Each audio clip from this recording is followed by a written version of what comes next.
known to authorities, and do you have any connection to anyone who was in that church?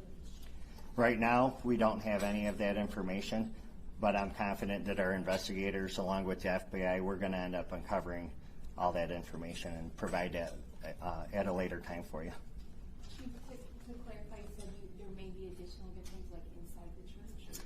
Yes, where the fire was. So, and the reason why we can't confirm that just yet is because it was a large fire, and we do believe that there was people up there that were near that fire, and they were unable to get out of the church. So we do believe that we will find additional victims once we're able to search that, once there's no signs of a fire reigniting.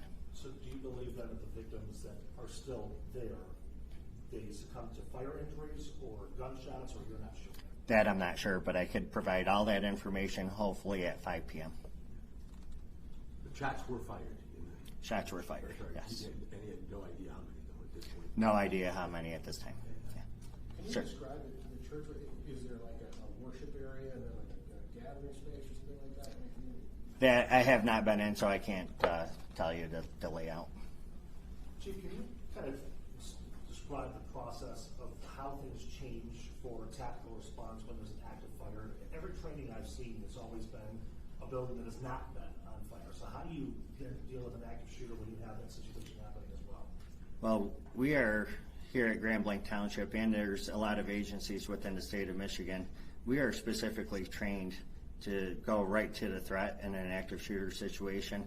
And I'm proud of my guys and the DNR who responded to this scene, who immediately took that suspect out, so there was no additional victims. So it was a great job by our staff. Okay.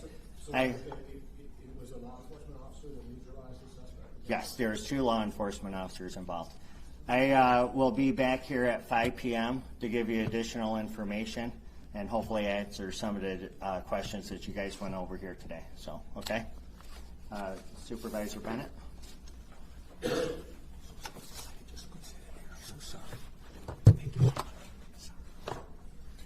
Well, Scott Bennett, Grand Blanc Township Supervisor. Scott, S-C-O-T-T, Bennett, B-E-N-N-E-T-T. First, let me say we are heartbroken.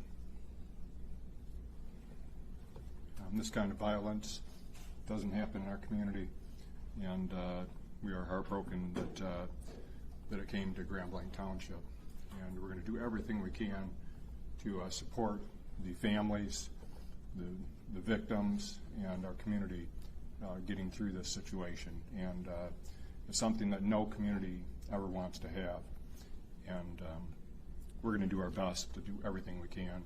We appreciate the outpouring of support from our elected leaders from both national and state in offering their assistance, and we probably will take them up on their offers. So we appreciate that very much, and we appreciate the community reaching out to us also.